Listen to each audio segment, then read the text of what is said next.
Hi hello, ನಾನು ನಿಮ್ಮ ಚೈತ್ರ. ಇವತ್ತಿನ ರೆಸಿಪಿ ತೋರಿಸ್ಕೊಡ್ತಾ ಇರೋದು ಹಾಗಲಕಾಯಿ ಪಲ್ಯ. ಇದು ಶುಗರರಿಗೆ ತುಂಬ ಒಳ್ಳೆಯ ವೆಜಿಟೇಬಲ್ಸು. ಬ್ಲಡ್ಡಲ್ಲಿರೋ ಶುಗರ್ನ ಕಡಿಮೆ ಮಾಡುತ್ತೆ ಇದು ಹಾಗಲಕಾಯಿ. ನಾನು ಮಾಡ್ತಾರೋ ವಿಧಾನ ಇಲ್ಲಿದೆ ನೋಡಿ. ಹಾಗಲಕಾಯಿ ತೊಳೆದು ಕ್ಲೀನಾಗಿ ಬಟ್ಟೆಲಿ ವಾಶ್ ಮಾಡಿ ಹೆಚ್ಕೊಂಡಿದ್ದೀನಿ. ಒಂದು ಟೊಮೊಟೊ ಹೆಚ್ಕೊಂಡಿದ್ದೀನಿ, ಒಂದು 2 ಈರುಳ್ಳಿ ಹೆಚ್ಕೊಂಡಿದ್ದೀನಿ. ಒಂದು ಬಾಣಲೆ ಇಟ್ಟು 2 ಸ್ಪೂನ್ ಎಣ್ಣೆ ಹಾಕಿ ಸಾಸಿವೆ ಹಾಕ್ತಿದ್ದೀನಿ. ಎಣ್ಣೆ ಕಾದ್ಮೇಲೆ ಆಮೇಲೆ ಈರುಳ್ಳಿ ಹಾಕ್ತಾಯಿದ್ದೀನಿ.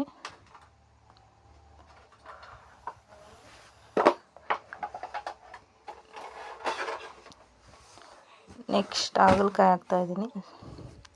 2 ನಿಮಿಷ ಈ ಎಣ್ಣೆಯಲ್ಲಿ ಇದಾಗಬೇಕು, ಮಿಕ್ಸ್ ಆಗಬೇಕು, ಬೇಯಬೇಕದು ಹಾಗಲಕಾಯಿ, ಟೇಸ್ಟಿಯಾಗಿ ಬರುತ್ತೆ.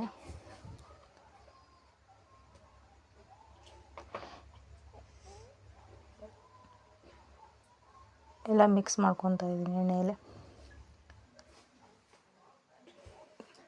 ತುಂಬ ರುಚಿಕರವಾಗಿರುತ್ತೆ, ತುಂಬ ಆರೋಗ್ಯಕ್ಕೆ ಒಳ್ಳೆಯದು ಇದು ಥರ ವೆಜಿಟೇಬಲ್ಸ್. ಆಮೇಲೆ ಟೊಮೊಟೊ ಹಾಕ್ತಾಯಿದ್ದೀನಿ.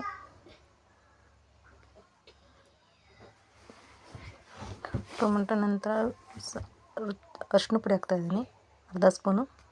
ನಂತರ ಸಾಂಬಾರು ಪುಡಿ, ನಂತರ ಖಾರ ಪುಡಿ, ರುಚಿಗೆ ತಕ್ಕಷ್ಟು ಉಪ್ಪು,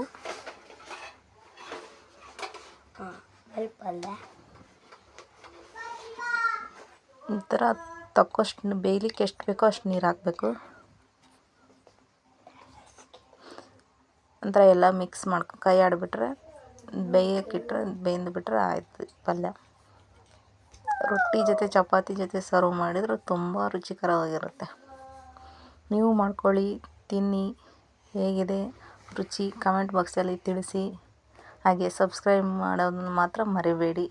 ಇನ್ನೂ ಹೆಚ್ಚಿನ ವೀಡಿಯೋಗಳನ್ನು ಮಾಡ್ತೀನಿ, ನೋಡಿ, ಲೈಕ್ ಮಾಡಿ, ಕಮೆಂಟ್ ಮಾಡಿ.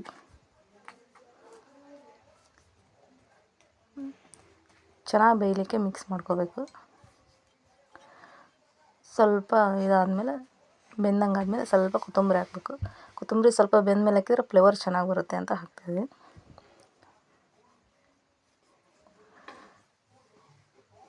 ನೋಡಿ, ಕೊತ್ತಂಬರಿ ಹಾಕಿದ್ದೀನಿ. ಸ್ವಲ್ಪ ಬೆಲ್ಲ ಹಾಕ್ತೀನಿ, ಸ್ವಲ್ಪ ಇಸ ಇರುತ್ತೆ, ಅದು ಆರ್ಗಾನಿಕ್ ಬೆಲ್ಲ. ನಂತರ ಗುರಾಳ್ ಪುಡಿ ಹಾಕ್ತಾಯಿದ್ದೀನಿ.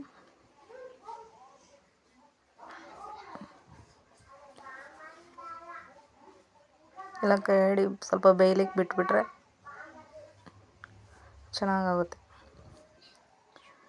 ಕೈ ಆಡ್ತಾ ಇದ್ದೀನಿ, ಚೆನ್ನಾಗಿ ಬೇಯೈತೆ ನೋಡಿ.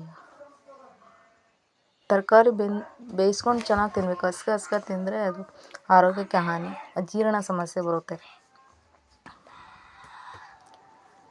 ಇಲ್ಲಿ ಕುದೀತಾ ಇದೆ ಇವಾಗ ನೋಡಿ, ಚೆನ್ನಾಗಿ ಕುದೀತಾ ಇದೆ ಇವಾಗ.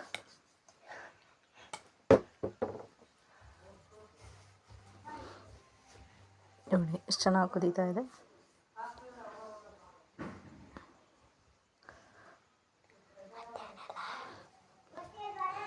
ನೋಡಿ ಎಷ್ಟು ಚೆನ್ನಾಗಿ ಕುದ್ಬಿಡ್ತು, ಪಲ್ಯ ಆಯ್ತು ನೋಡಿ. ಎಷ್ಟು ಚೆನ್ನಾಗಿ ಬೆಂದು ಬಿಡ್ತೀವಿ, ಎಷ್ಟು ಚೆನ್ನಾಗಿ ಬೆಂತಾ ಇದೆ.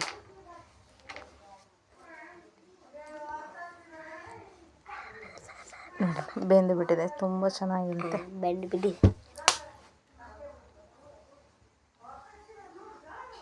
ತುಂಬ ಚೆನ್ನಾಗಿದೆ ನೋಡಿ. Thank you for watching.